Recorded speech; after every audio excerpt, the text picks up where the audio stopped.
The Amazon rainforest, the planet's impenetrable green sea.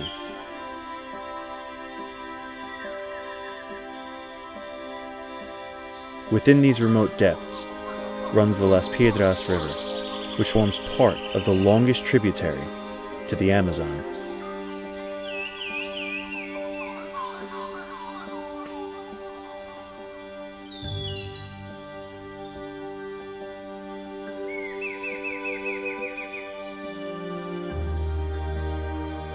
In the jungles surrounding the headwaters of the river, life remains much as it has done for thousands of years.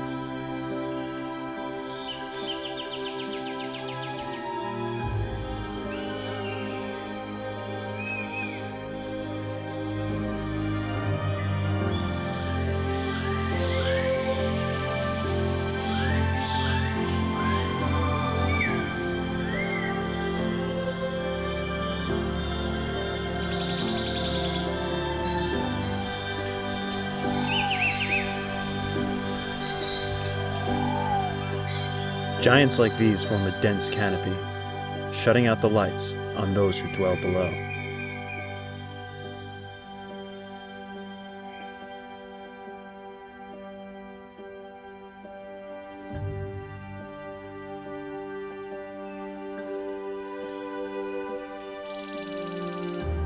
But within these dark halls, life can be found in such extraordinary abundance that only a fraction of its members have been counted.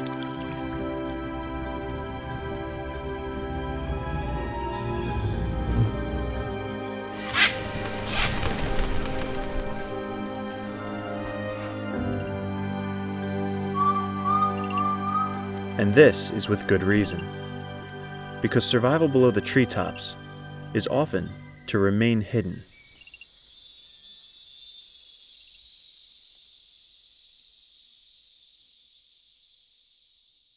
And for much of her life, this creature will remain so, curled up amongst dense tangles of vegetation, and rarely moving during the day. Her local name is Osito Oro, which means tiny golden bear. But while she might be both tiny and golden, she is certainly not a bear. She is a silky anteater. But don't let appearances fool you. The claws on her front feet can inflict serious wounds on anything that might try to harm her. They are her only defense when she leaves her hiding places in search of food.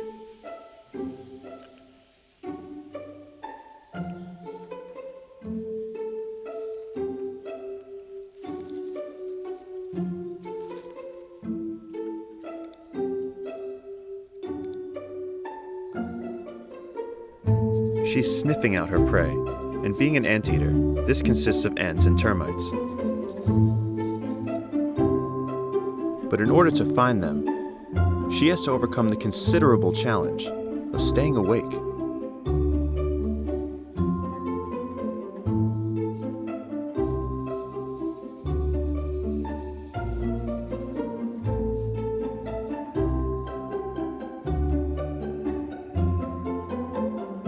Once she's mustered up the strength to focus on the task at hand, she finds a termite nest and decides that it isn't quite the kind she's looking for.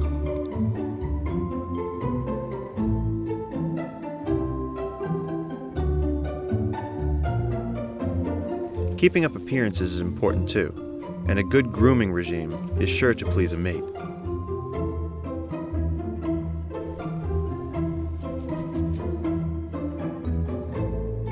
But we still don't know how silky anteaters manage to find each other in such a vast wilderness.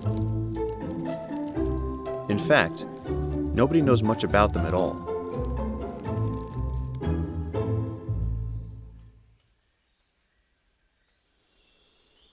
But not all animals avoid predation by hiding away in those hard-to-reach places. Many hide in plain sight.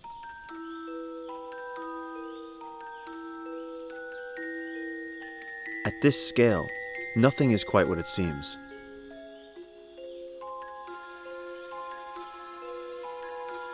Down to the finest detail, these insects are masters of camouflage.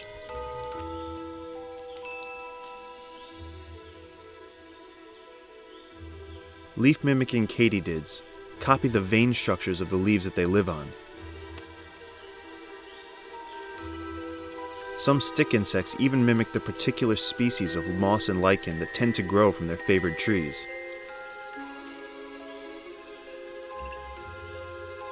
Some, like this arachnid, are predators, and others will become prey, but all are striving to remain undetected.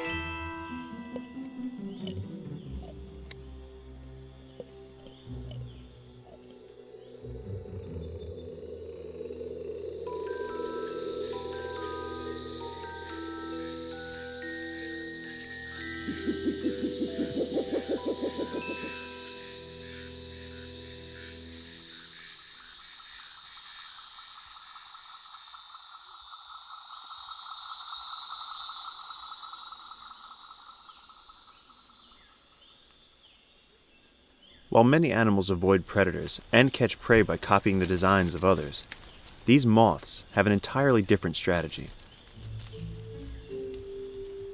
They hide amongst the hairs of sloths and can't be found anywhere else.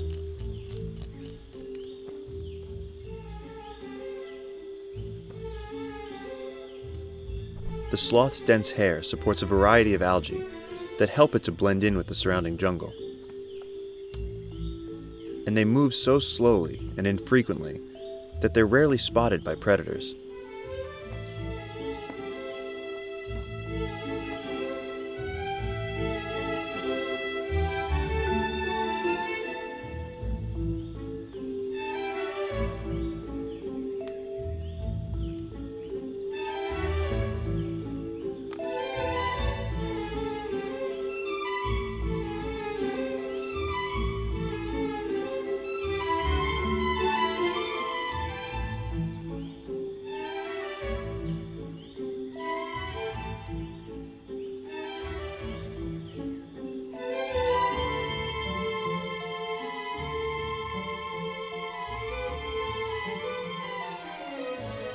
In fact, three-toed sloths spend between 15 and 20 hours of each day fast asleep.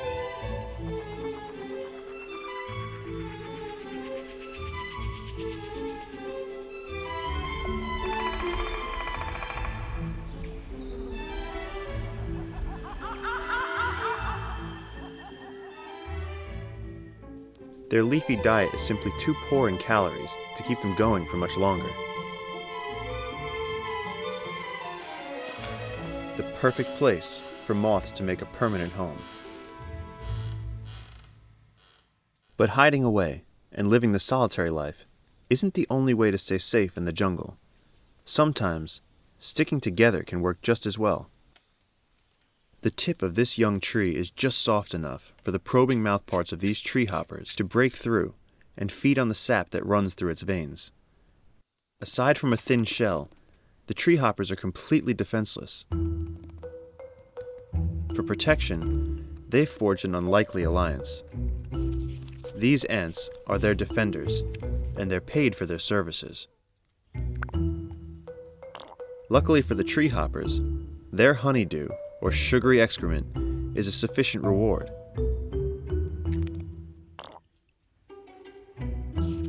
The ants keep the tree hoppers free of mites with specialized cleaning mouthparts.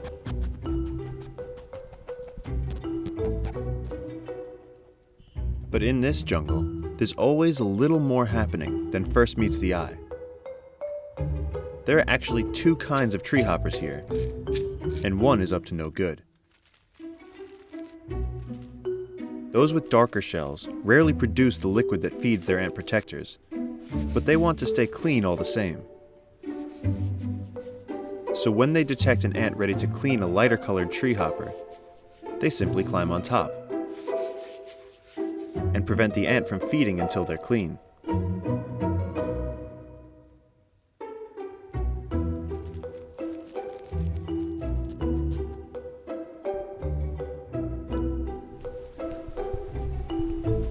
But they're not the only ones up to no good. Smaller ant species that can't offer the tree hoppers any services in return are on the lookout for an unguarded tree hopper and an easy meal.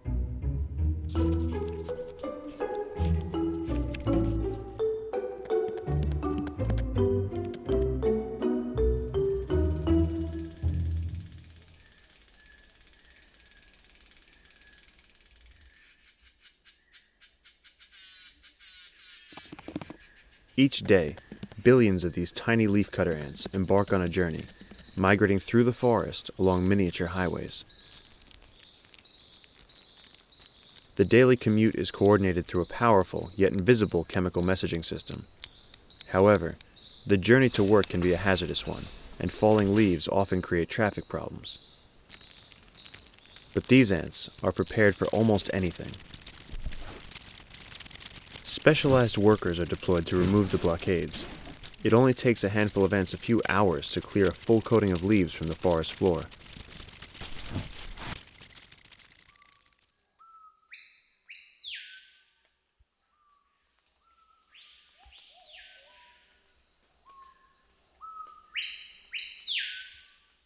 The workers are all heading for a harvesting tree.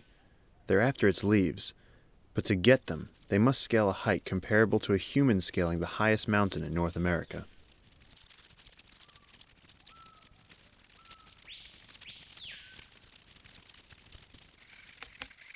Soon after hitting the summit, they begin to remove segments from the tree's leaves, using jaws that vibrate thousands of times per second.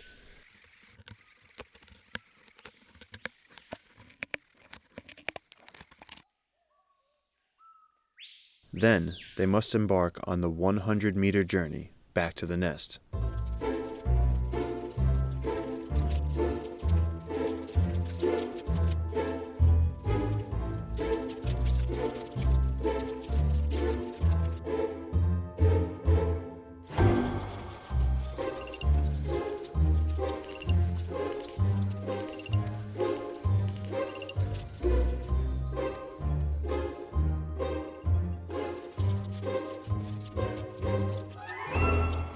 Despite the distance, the whole commute only takes each ant about an hour.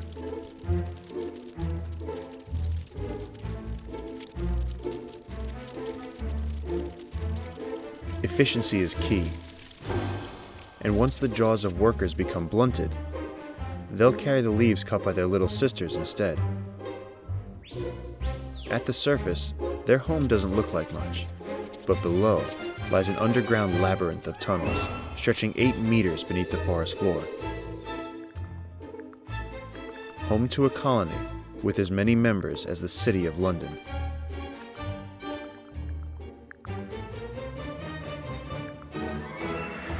Here in the bowels of the earth, they store their precious leaves and meticulously tend to fungus gardens that sprout from the decomposing vegetation.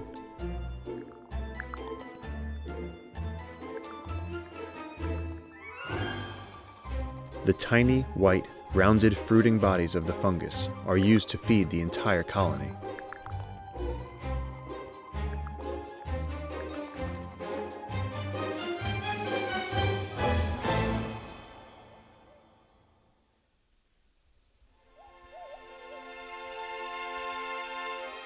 Far from the darkness of the forest floor, the rainforest canopy is bathed in intense tropical sun.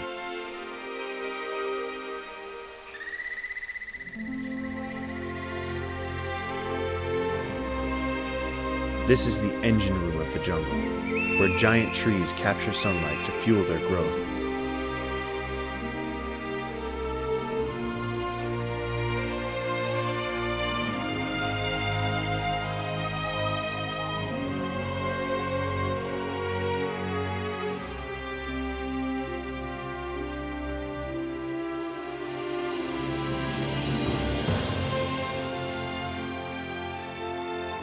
Except for the snaking waters of the Las Piedras River, these rainforest treetops stretch unbroken for hundreds of miles.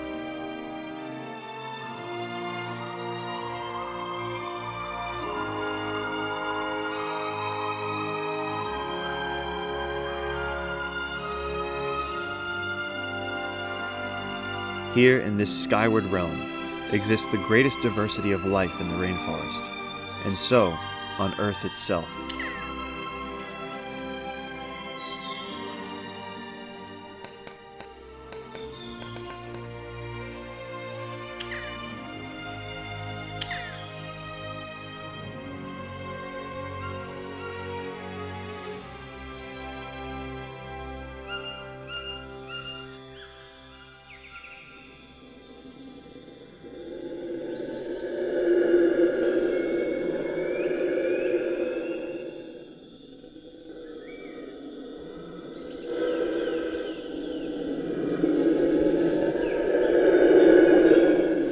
The calls of red howler monkeys travel for miles across the treetops and stake a group's claim to a small patch of trees, where they will socialize and feed on young leaves.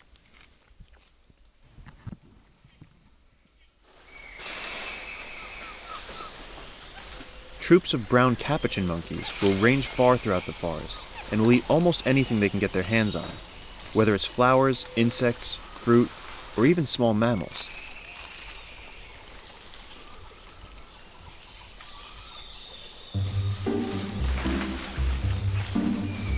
The capuchins are often tailed by hundreds of smaller squirrel monkeys, who will pick up whatever they leave behind. This unlikely alliance was forged to reduce the risk that a single individual will be picked off by an eagle. The largest of the monkeys here are the spider monkeys. And they are constantly on the move. They follow well-trodden routes that track the shortest distance between fruiting trees. During times of plenty, as many as 100 individuals can be found traveling together for a short time. When small groups meet, new friends are made, and new groups are formed.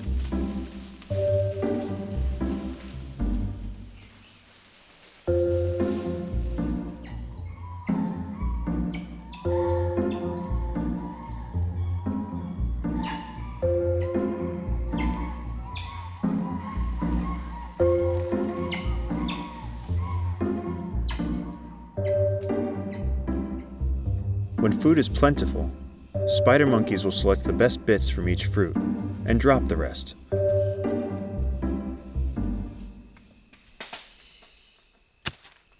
But it rarely goes to waste, as peccaries that roam the forest floor will consume much of what's been dropped.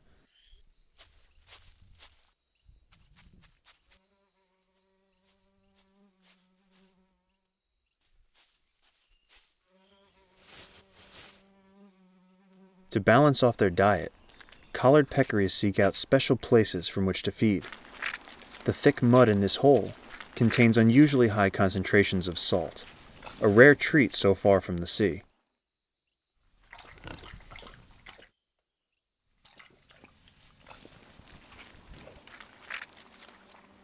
Small mineral licks like this one are dotted throughout the forest, and for many animals, they're like miniature oases in a nutrient-poor desert.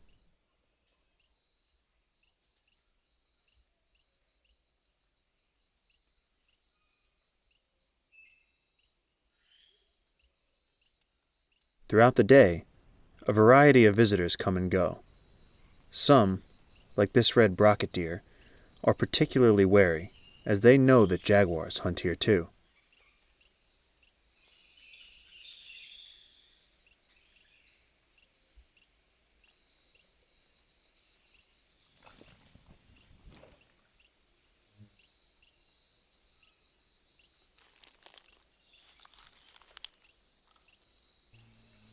Spix's guans spend most of the day close by the lick, and occasionally venture down to pluck insects from the clay walls.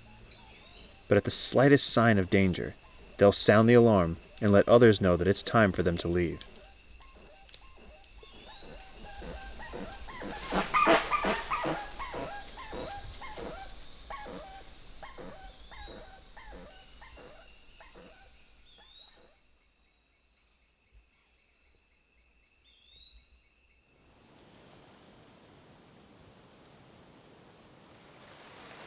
The erosive force of the Las Piedras River has gradually unearthed a salty deposit on its bank. This is the last remains of an ancient ocean that dried up many millions of years ago. Macaws flock here from tens of miles around.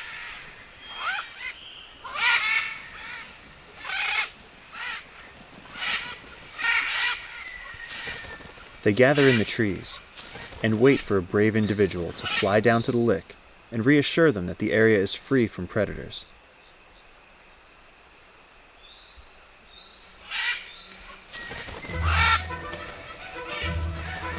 Once a few make it down safely, the rest decide to follow.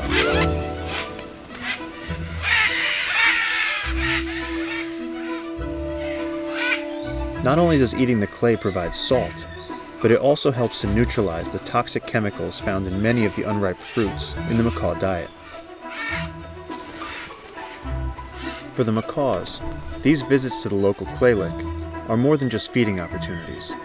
They're places where mates can be found and disputes can be settled.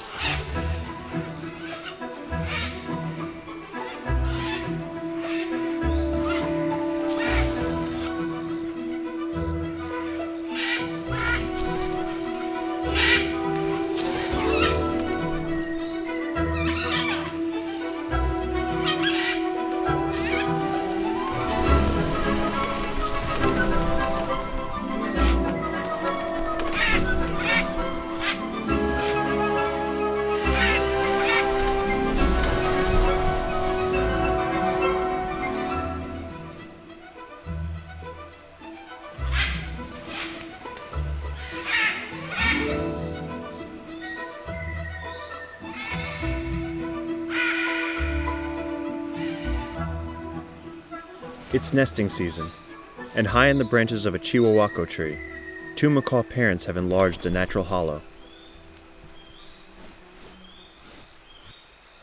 Inside is a hungry chick, who now after several months of confinement, is beginning to survey the world outside.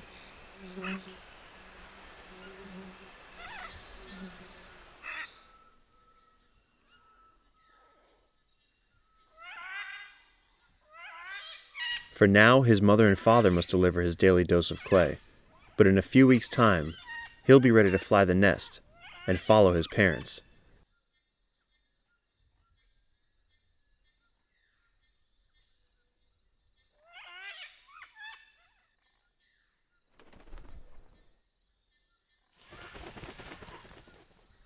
For other animals, it simply isn't possible to carve salt from the earth, but they require it just the same.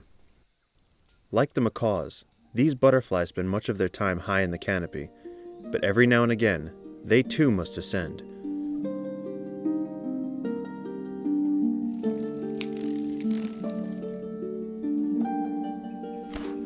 The butterflies congregate on damp earth at the banks of a lake, where the waters have receded and deposited salts and other nutrients behind them.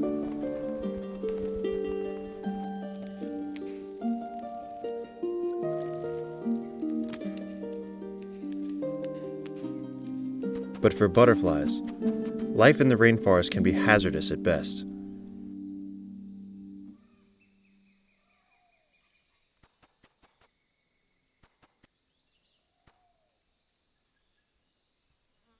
Golden orb spiders are Goliaths, but so too are blue morpho butterflies.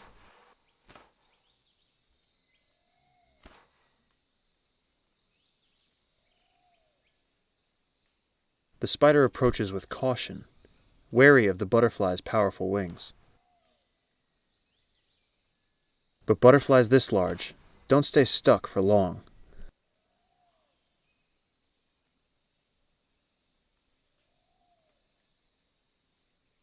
While spiders may pose a nuisance to some, there's one animal here who's been actively seeking them out.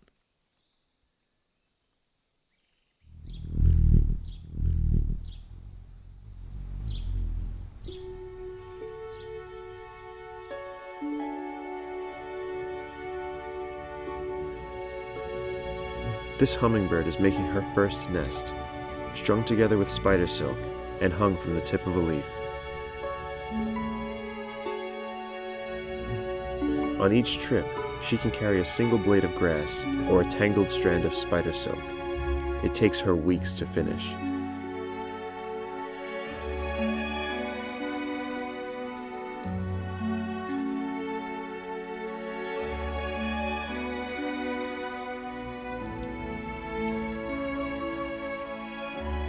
She must remain constantly vigilant, as other hummingbirds may try to take an empty nest for themselves.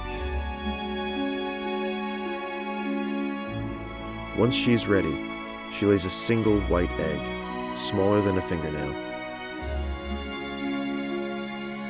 She may seem exposed, but her nest is positioned so far from the palm stem that only the lightest predator could attack it without falling to the ground.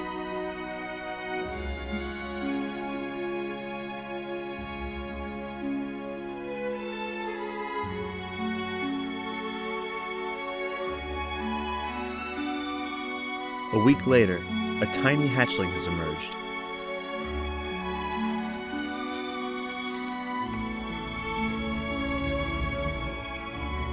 Now she must work twice as hard, as she's feeding for two.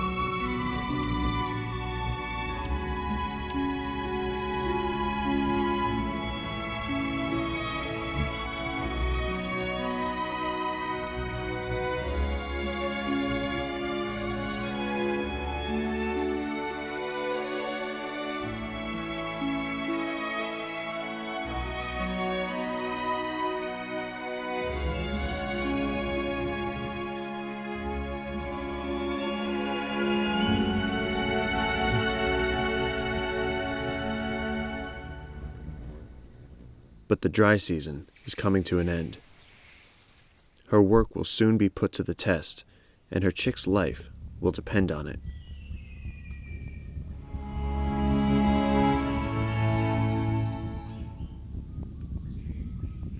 The temperature has been rising for days, and the air has become saturated with moisture.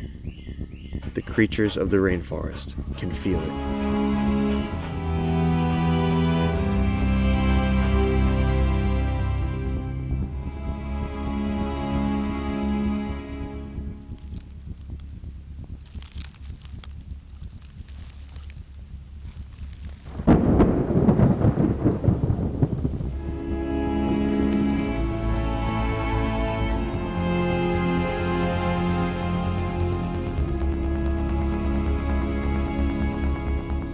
The rainforest isn't called the rainforest for nothing. In the Amazon, storms hit with a fury like few other places on Earth.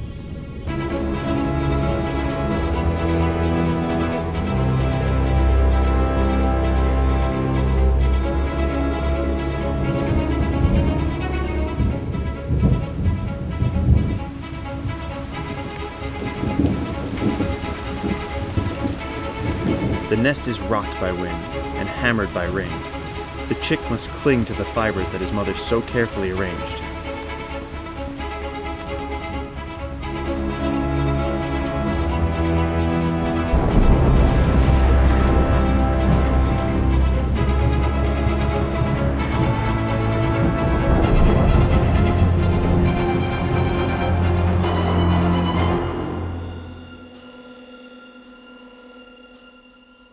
Dawn sees the end of the downpour, but the storm's effects can still be felt.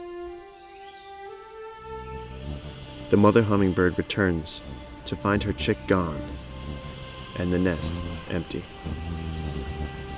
In her distress, she checks for him over and over.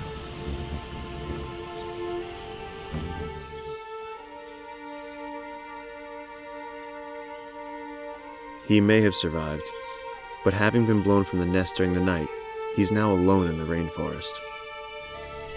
He doesn't yet know how to find food for himself, so she must find him quickly, or else he will starve.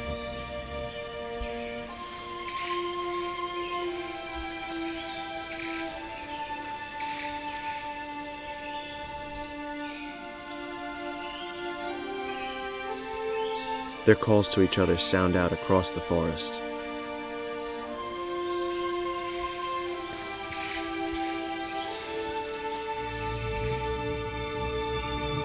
And the two are reunited once again.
The rains have brought new growth to the jungle.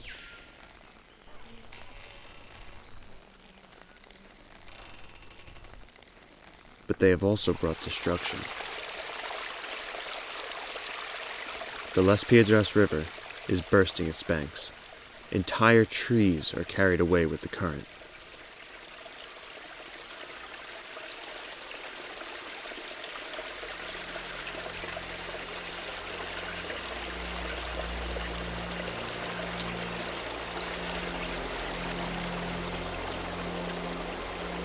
The swelling river surges through the forest.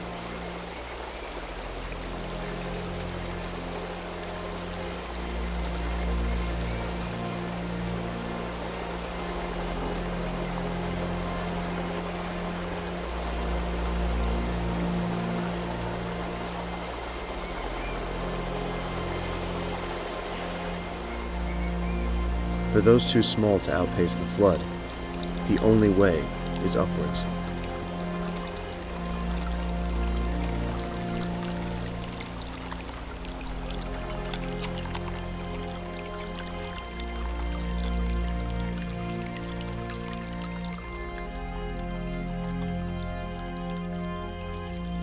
Every available inch becomes saturated with life.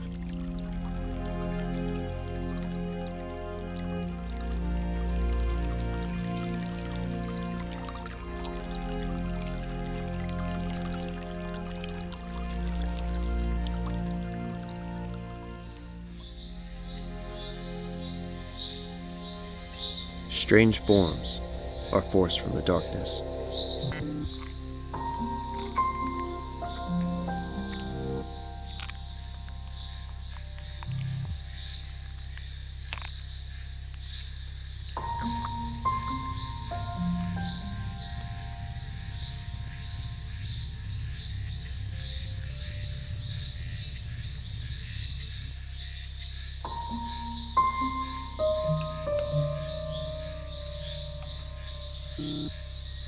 For many, high ground is nothing more than a few floating leaves.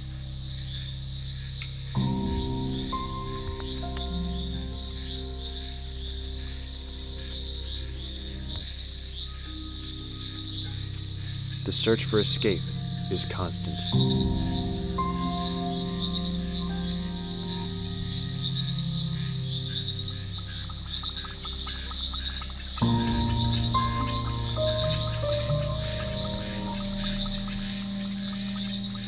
In such crowded conditions, predators are spoiled for choice.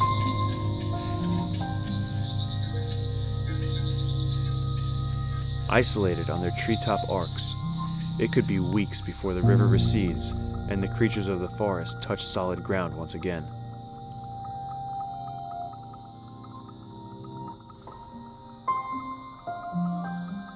Many were too slow to escape the rising water.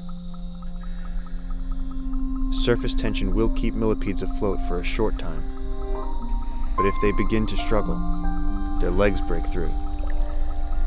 Attempts at escape only serve to seal their doom.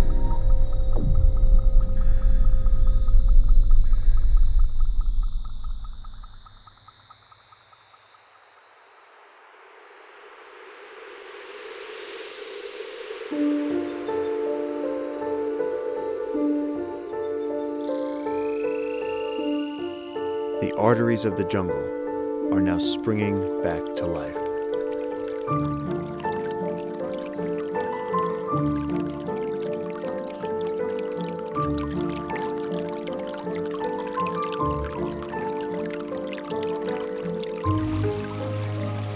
As the waters continue to rise, many creatures once isolated in pools and lakes are now free to move about the jungle.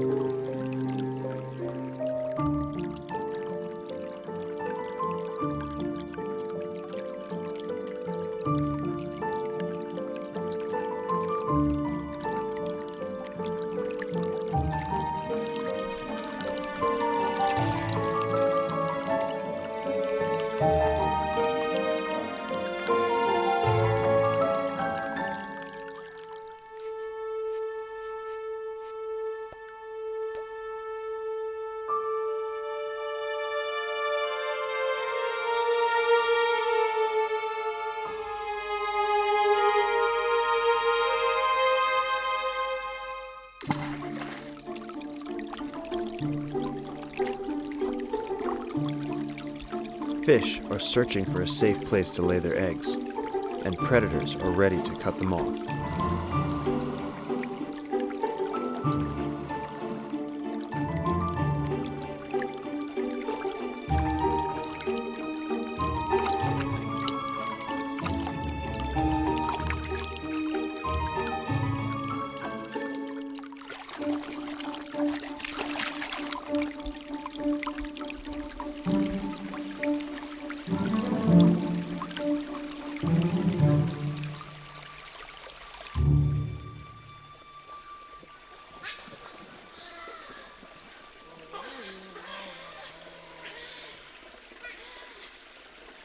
A new chorus is sounding through the depths.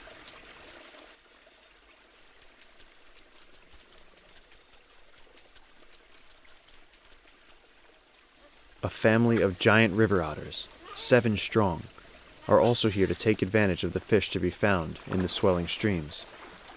And just as well, because this family has 3 hungry cubs to provide for.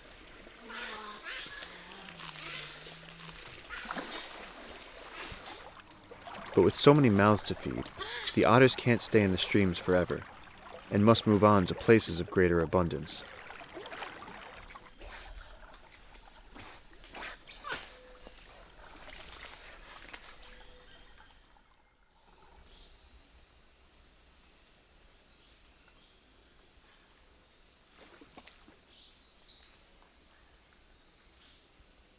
They spend most of their time in vast lakes hidden deep in the forest.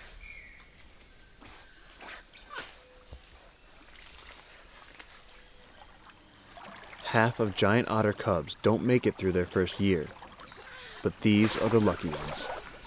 They have made it past the crucial stage in their lives when they're most vulnerable to predators.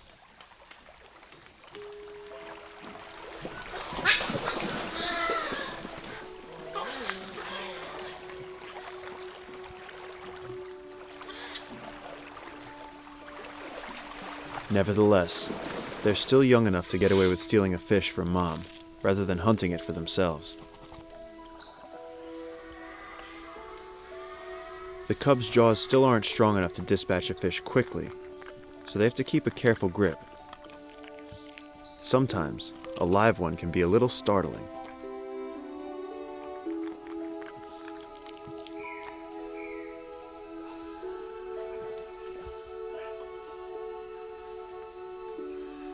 Other animals stay close behind the otters and pick up their scraps.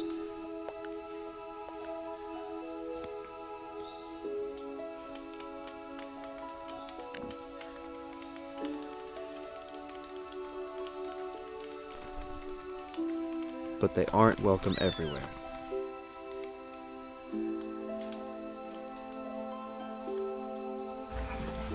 With full bellies, there's plenty of time for play.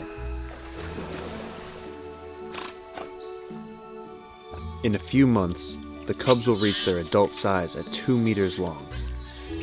But for now, they must still be careful not to stray too far from their parents, for these waters are home to another top predator.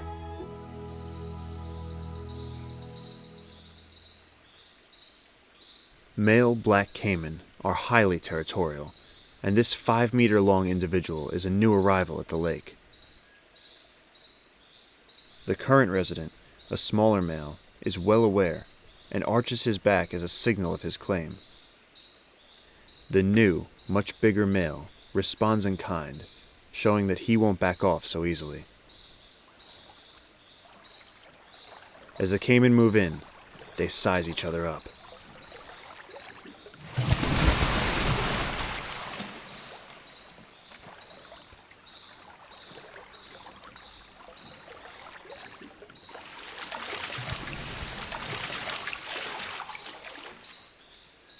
But the smaller resident male wisely backs off, and the intruder succeeds in claiming these hunting grounds for himself.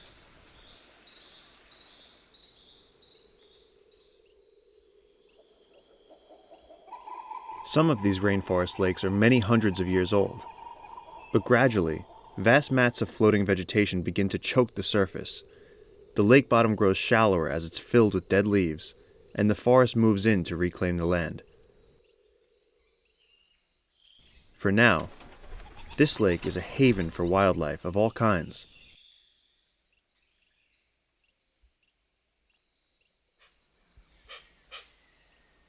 These prehistoric-looking hoatzins find safety on the perches at the edge of the lake, where the predators of the forest floor struggle to reach them.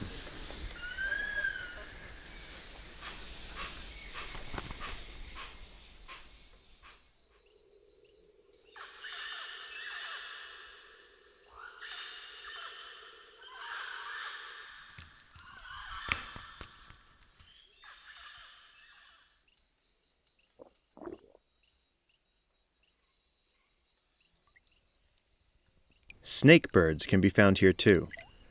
While a low buoyancy submerges their body while swimming at the surface, it also enables them to dive down and spearfish underwater more easily.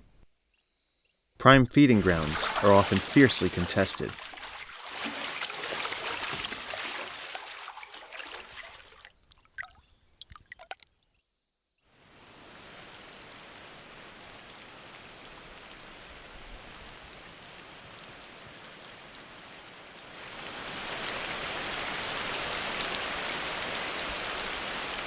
For many animals, the daily downpours of the rainy season provide a welcome break from the stifling heat of the dry months. But for some, they pose peculiar problems.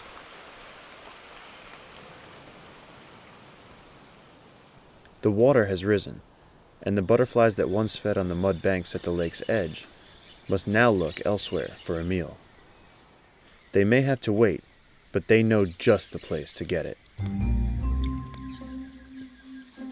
Side-necked turtles, who currently have entirely different agendas. There is nothing quite like a good scratch. Or better yet, a good stretch.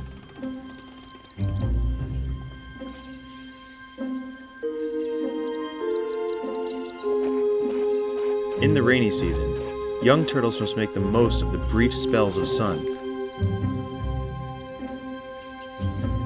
A good sunbathing log is hard to come by, so they rarely get it to themselves for long.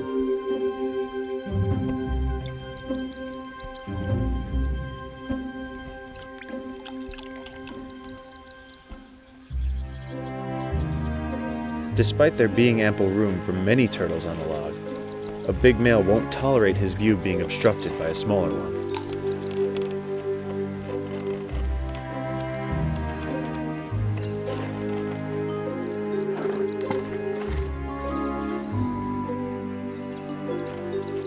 In turtle society, size is everything.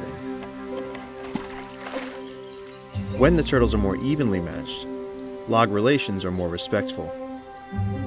But as a consequence, they often tend to pile up.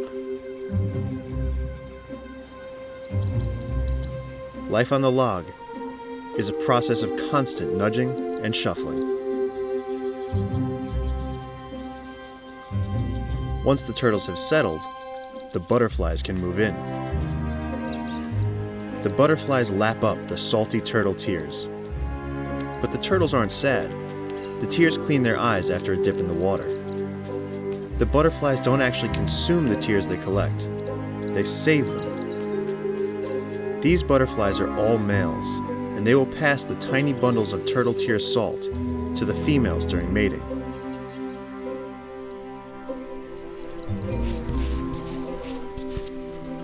For the turtles, butterflies are just about bearable, but bees aren't tolerated too well.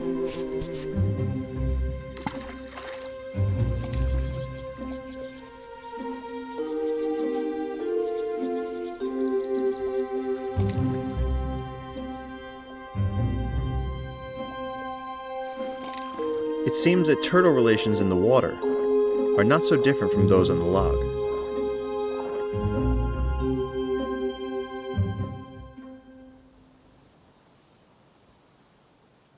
The coming of the rainy season signifies the return of another species, a species so ingenious that, like no other, it has the power to shape the rainforest in its own image.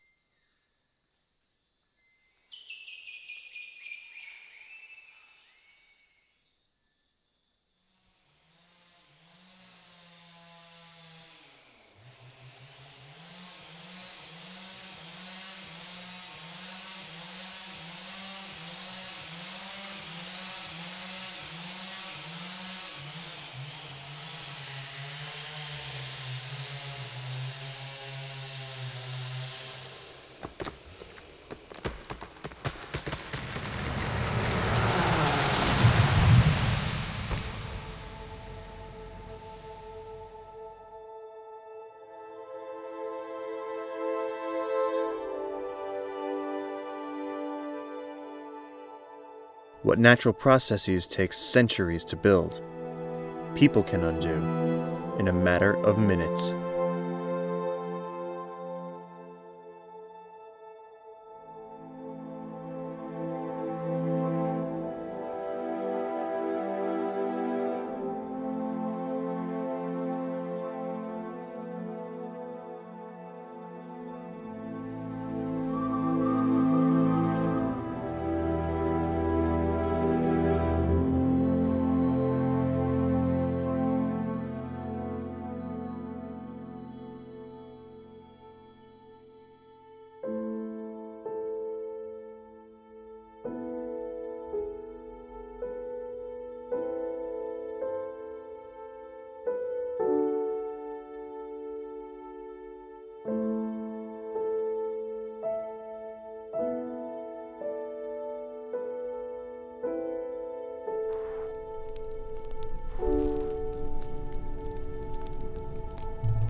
Para adelante.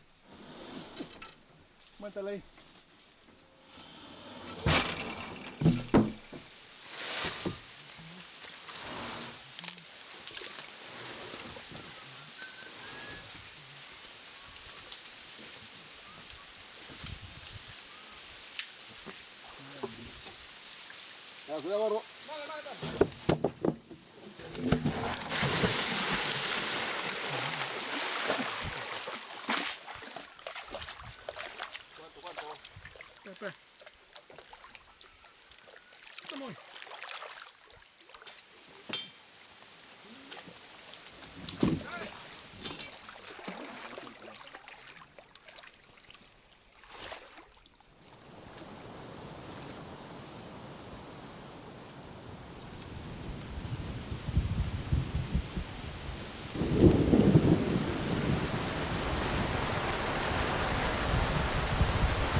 Once the rafts are completed, the wood must be taken to the edge of the rainforest.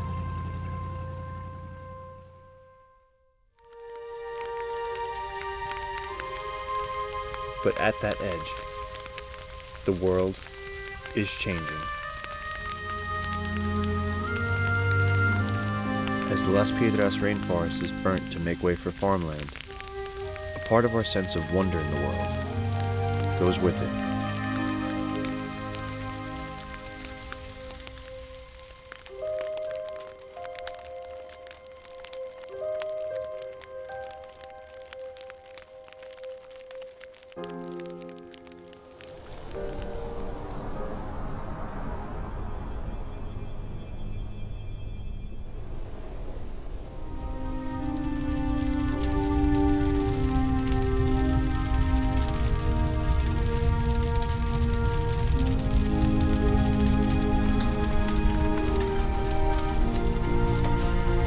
For animals in this rainforest, millions of years have been spent finding ways to cooperate, ways to compete, and ways to survive.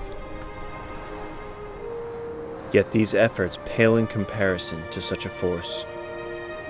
Nothing in nature could have prepared them for this.